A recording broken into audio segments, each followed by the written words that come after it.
Robinson Hall, and welcome to another episode of Anyone Can Draw, Paint, and Create. If you remember, the last couple of sessions we've been working with different ways to blend colored pencils, and last week we used hand sanitizer. I know, who knew? Anyway, this week we're going to go back to a drawing exercise, but you can use any of those blending tools and techniques that we've been using over the last several weeks. I was thinking, with everyone sort of being inside now, what with the bad weather and of course all the restrictions, we're looking outside the window, and then there's all those euphemisms. Windows are the eyes are the windows to the soul, rather, excuse me, or just outside looking in, inside looking out. And windows, believe it or not, are also a natural format. So if you look right behind me, my window here, or the door rather, but there's still little window panes, each create their own panel of interest. So I can see different parts of my yard through each pane.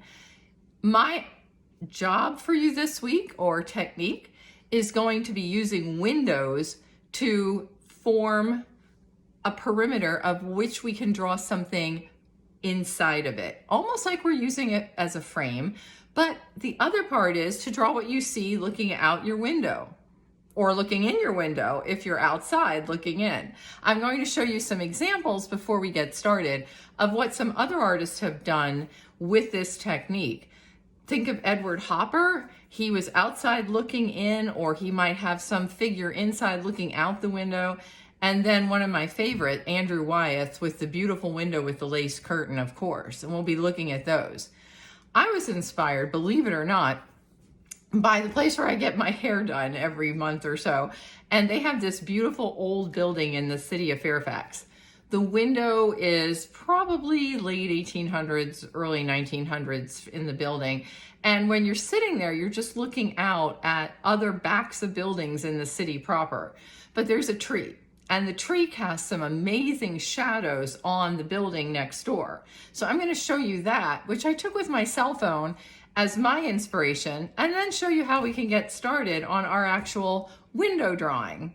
I thought I would start with probably the most iconic window scene, which is Andrew Wyeth's painting looking out the window with those beautiful curtains blowing inward.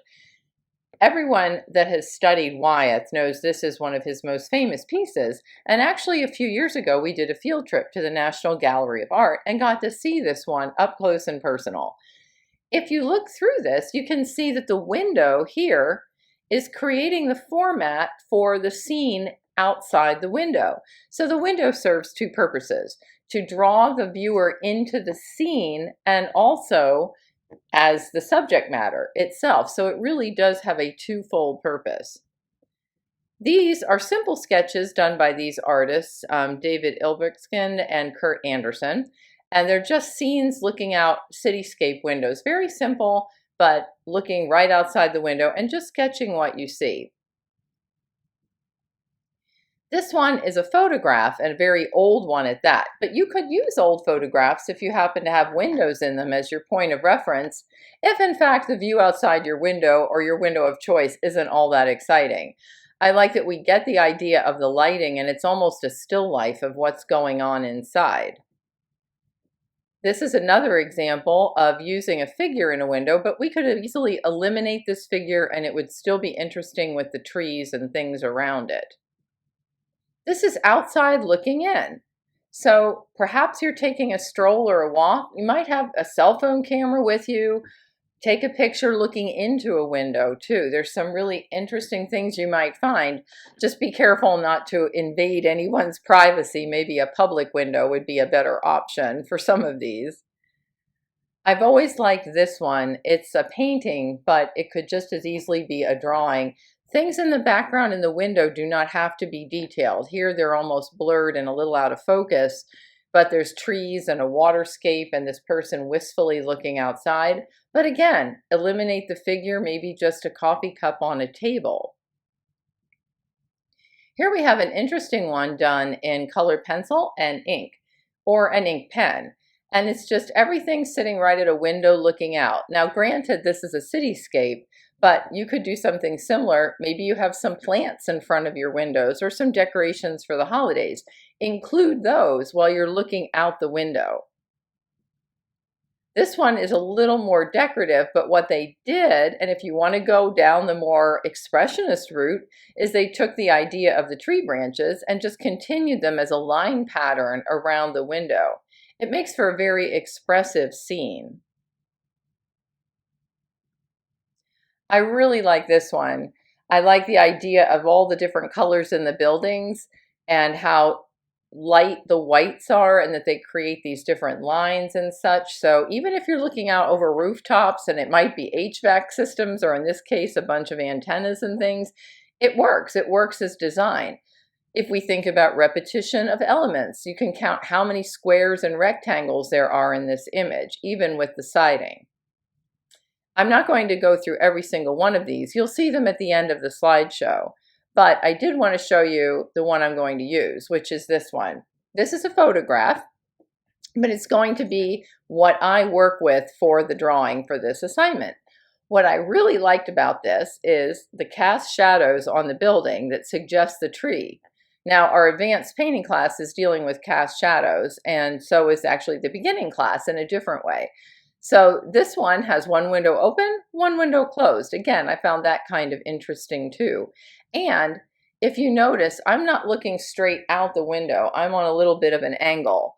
So this window has a bit of distortion with the lines. It's not front on pane, and that's going to give me another challenge. How am I going to draw this? I'm going to look at my top point, which is here on the top part of the window, and using a ruler, come down on an angle. Once I establish this top part, the rest of the window should fall into place. Time to get started on our drawing. You see that I'm going to be working with a lot of geometric shapes with this window, so I've incorporated my ruler. You can certainly use whatever straight edge item you might want to use if you want to go the more precise route. But there's nothing wrong with freehanding in the window. As a matter of fact, I like the idea of gesturing in and not having everything so perfect. So feel free to not use a ruler even if you have a rectangular window.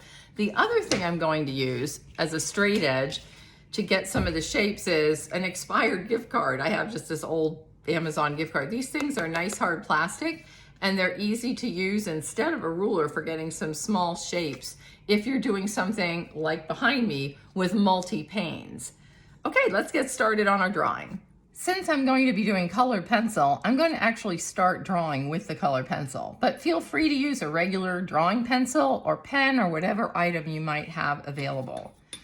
I am just going to rough in where I think, actually what I'm going to do, I think, is draw a little bit of a format within a format first. So that means I'm giving myself a smaller rectangle to work with by just drawing in an area. Now you can use masking tape for this. We've done that before, and that works just fine.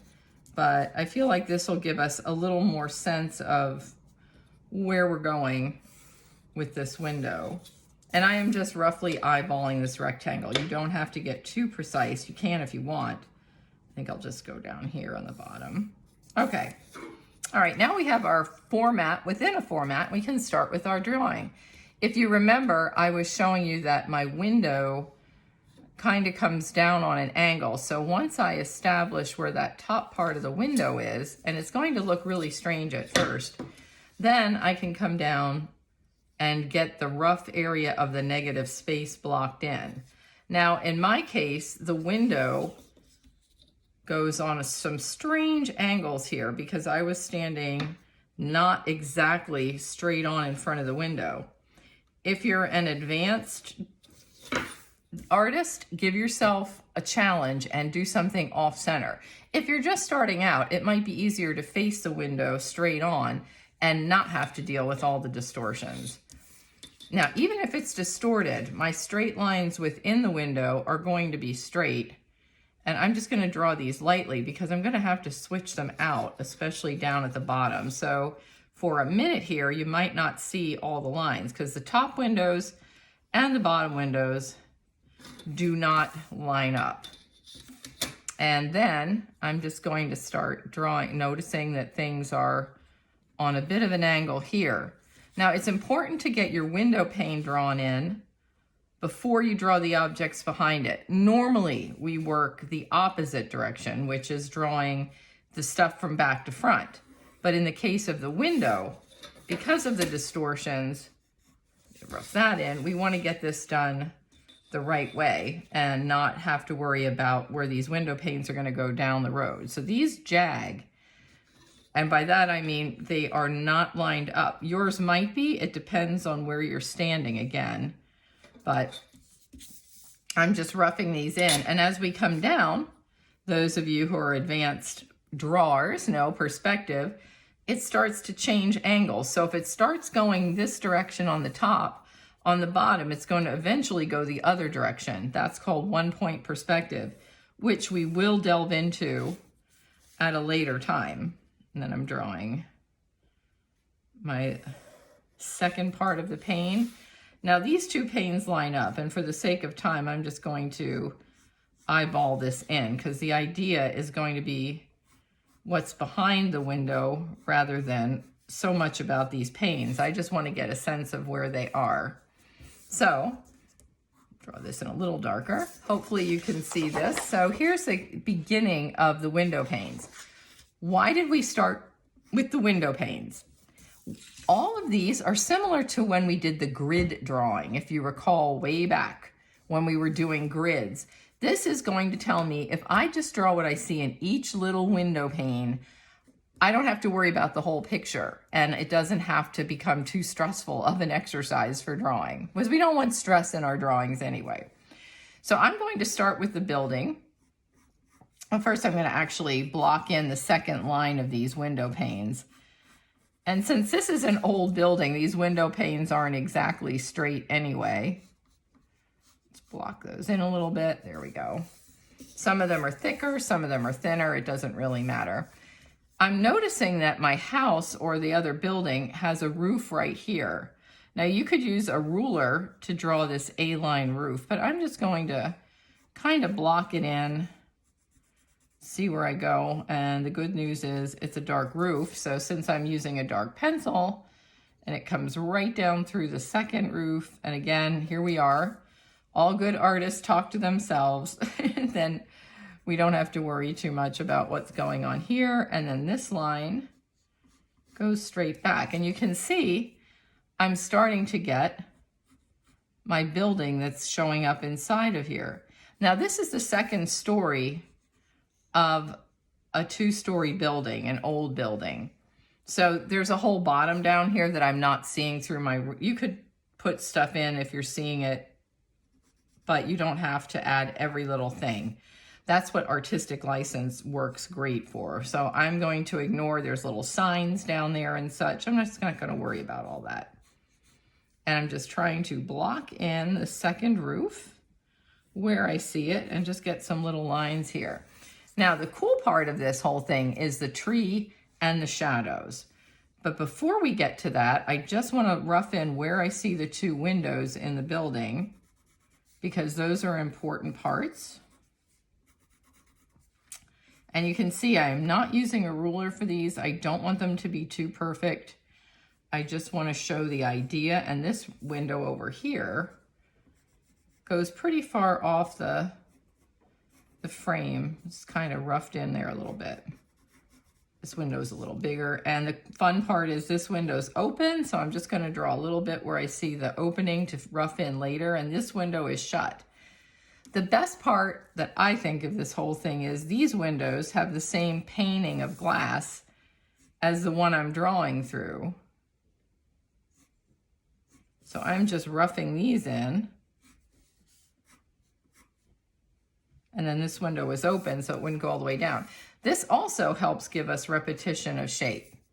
The last thing I'm going to do, and I'm going to switch to a brown colored pencil, is draw in a little bit of the tree that I see behind it.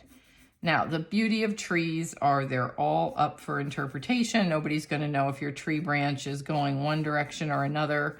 However you want to draw this in is fine. I'm just roughing in some of the basic shapes so that we can get a sense of where these go. and it's fun to see what they do through the window. And this will also give some interest in this tree, which is way far away from this building. So these are the thinner branches as they come out. Some are going to intersect, going different directions, and that's part of the fun of this whole thing too. I just think I'm going to block in a few more. I like how this one comes down. It's going to come over the building, so I'm going to put that in so I don't forget where that one goes. And I might decide to not add all of these branches because there really are a lot, and sometimes they can be overwhelming and distracting, but I do want enough that I can continue and get the sense of what's going on at the top of this corner up here, because I don't want this corner to look too left out. The beauty of these branches are they're giving a lot of decoration, if nothing else, to the squares below. Okay, I think there's one more piece here. So I blocked in my outline of where I want my drawing to go. Now it's time to start filling it in. I'm going to start by roughing in the sky ever so lightly with a light blue colored pencil, and then use that same blue, but just pressing a little harder for this building, because if you look at my picture, the building and the sky all have the same color, which is something else that I really liked about this particular picture. So I am going to, there goes my pencil. I'm going to take my blue pencil, and it's right here, and just lightly color in this area of the sky. So this is it is a blue. It's showing up a little darker on here. So I'm going to do this and come back and show you what it looks like when the sky is all colored in. I've got my sky colored in, and if you can look at this closely, you'll see I went right over these trees. So I'm going to use my eraser and just take a little bit of that back out. So don't worry about going over things you've drawn. You'll get a much more fluid line for your sky if you just color over everything and then erase back out if you need to for certain areas. Now down here in my picture, there's some trees. So I didn't draw them in, I just inferred it by not coloring in the sky all the way down. So I didn't finish it, so I can show you what I did. I just kind of colored some negative space where I'm seeing these trees. And these trees are actually, this was late fall, so I'm gonna go with this brownish green color here and just kind of rough in vertically where I see trees. These are way in the background and they're out of focus, so I'm not gonna worry too much about them. Now here's where, when you're looking through a window, you can make critical decisions.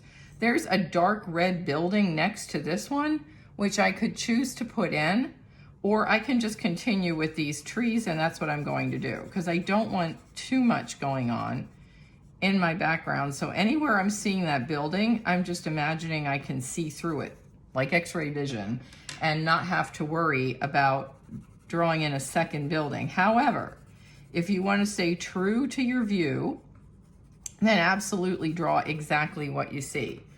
So as you can see, it almost looks like grass right now, but I'm just roughing in the idea that there's other trees or some other vegetation in the background. Okay, the house or the building. The building is a same colored blue as the sky, but I'm just going to press a little bit darker. And notice what I'm doing. I'm turning my paper so that I can always get the same pressure using my pencil. So however you need to keep spinning your paper around, or if you don't have to, then don't. But this way I'm able to make sure I go around these panes without any problem. So I'm coming down here and I'm shading it in because we're gonna make those shadows of the branches, which is my favorite part of this picture, over top of this blue. So I'm just gonna kind of rough this in a little bit so we can start to see where we're headed here with this.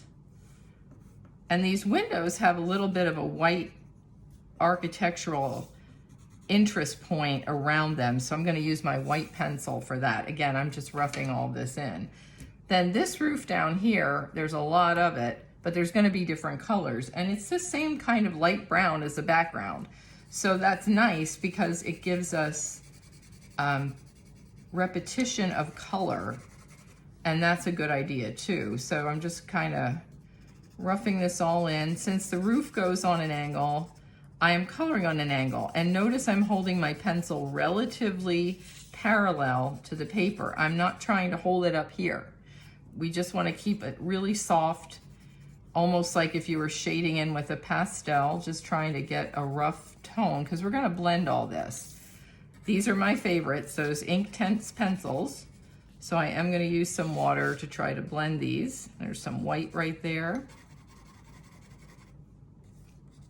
I think this roof pretty much goes down to the corner here. Okay, so we blended in the roof. The last thing I'm going to do is the roof on this building, which is black. And here's my black. It's a blackish gray. So I'm going to actually go lighter than I think I want, because I don't want a lot of this to be super dark when I wet these pencils. Now, if you're not going to wet the pencil, you can press a little harder. And the beauty of this too is this roof has some shingles that are also brown. It's like a brown-black combo. So I'm taking that same brown pencil and going over this part of the roof, and that works as well.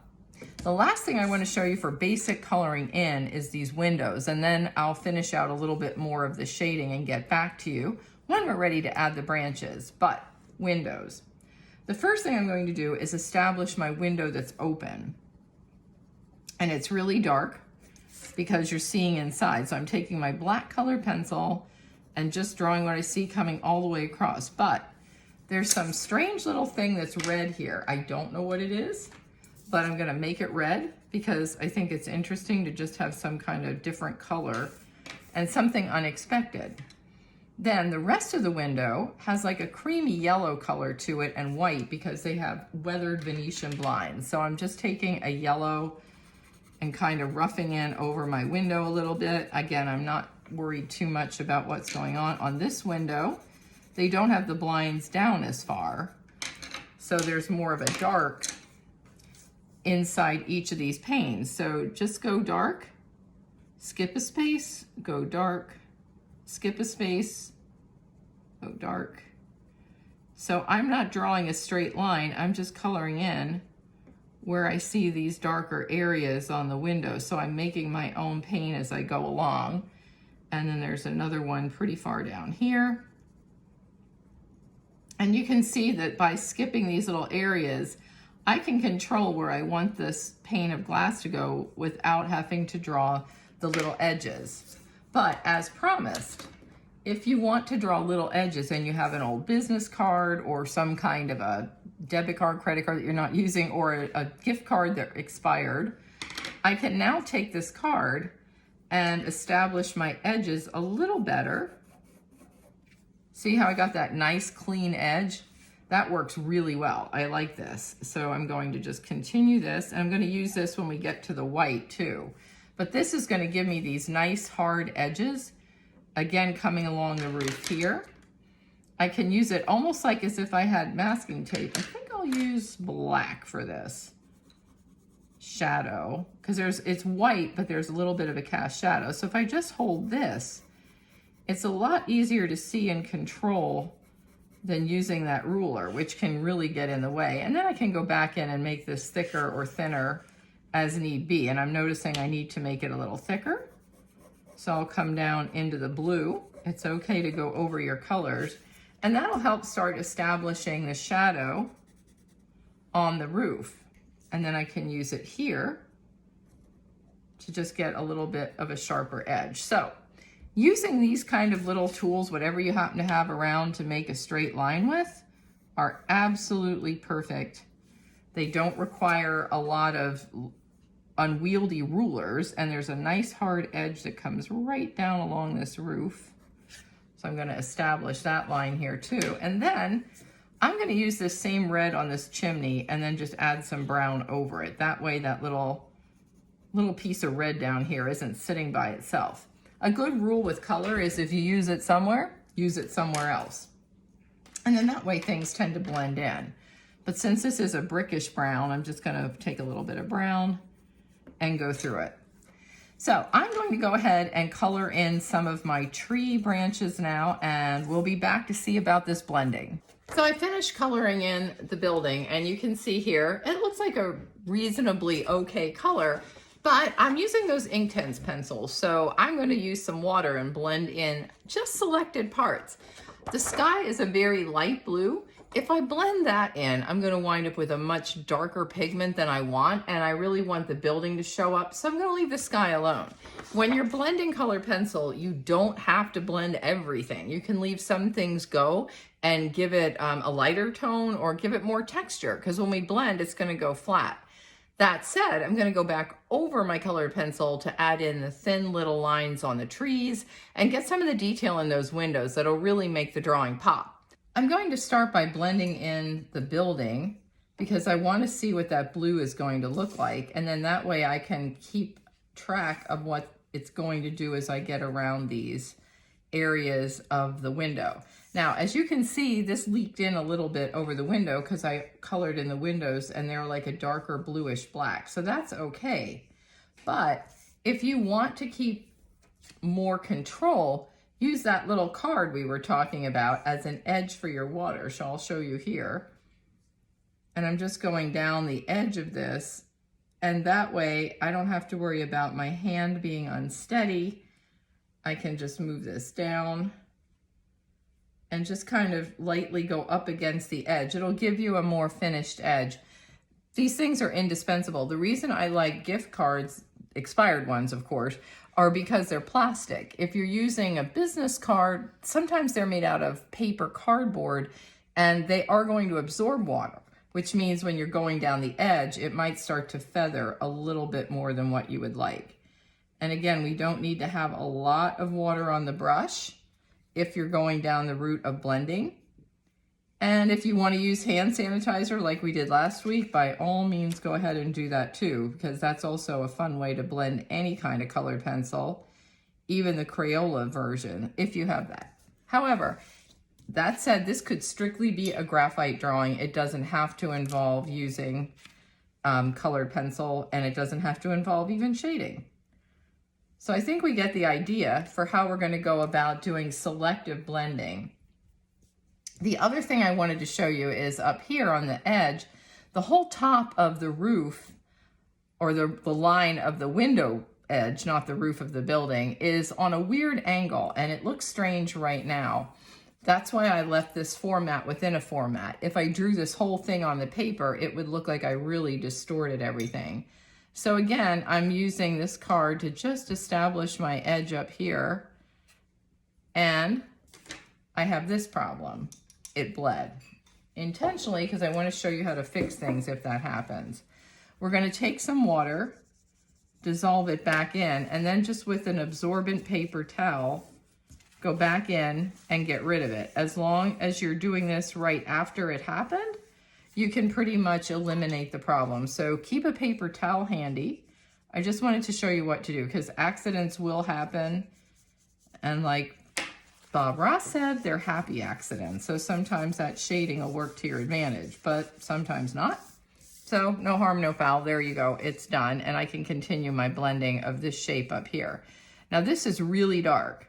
I used blue and black because this is where there was absolutely no light getting onto this window. There was just a few little areas here where there's like a white opening because I believe these were the blinds that were all pulled up, but they're silhouetted because the light's coming from the other side of the window. So this was almost like what we would call backlighting, where there's not a lot of information. It's more of a shadow. The same thing over here. So notice I did not even add any more water to the brush. I'm just using what's there to blend in these colored pencils. The key is going to be going back over these later to get more of the detail, and that's what we're going to do once this dries.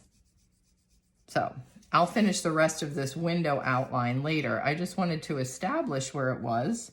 Here, I'll come on this side just a little bit, just to show you where we're headed. So this is all inside of the building window, because the window panes continued, but they were just showing you what was outside, which was this building, is also blue.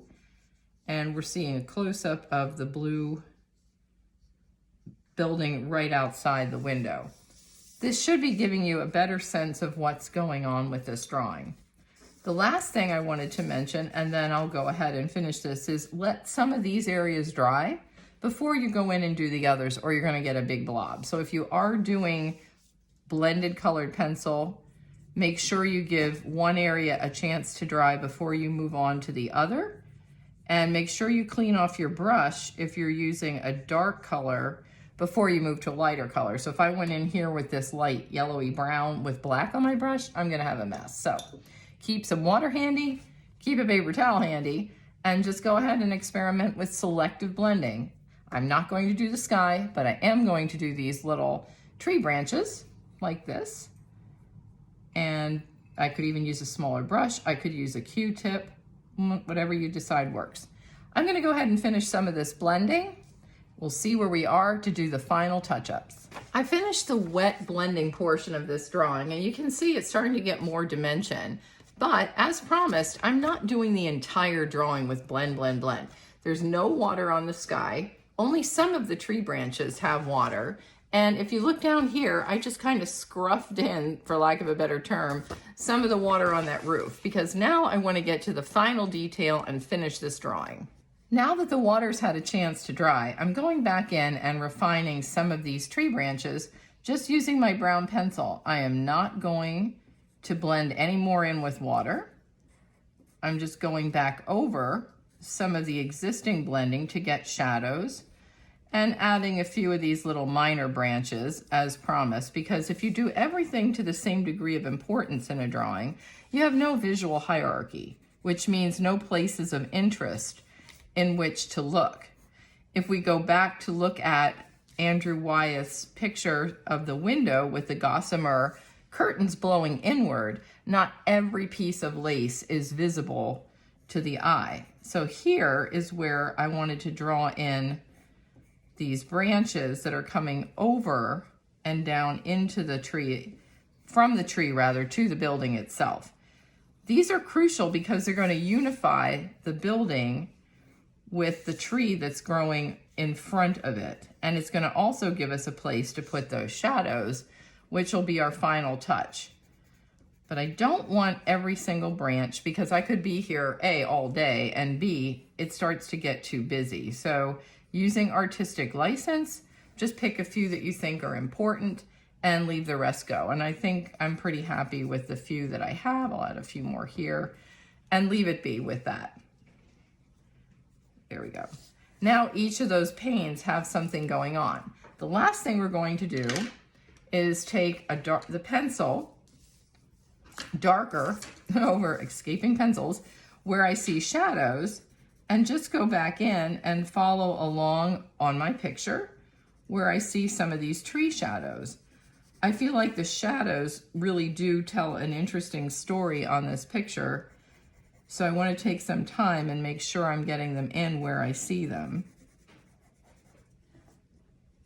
And we're just going to draw a few here. And again, because I eliminated some of the branches up here, I'm not going to have as many shadows show up in this picture as are evidenced on the original image that I'm using. So I'm kind of, again, just shortening out the shadows a little bit so we can see. Okay. Now down here on the roof, I let the roof go because I wanted to show you how if you just blend in a little bit, you can then use a regular pencil over it to establish where these shadows go. Shadows always follow the color of the object that they're casting the shadow on. So if I have a light brown roof, my shadows are going to be brown. If I have a blue building, my shadows are going to be blue. So change colors accordingly. And there's much more of a shadow going on here than I originally saw.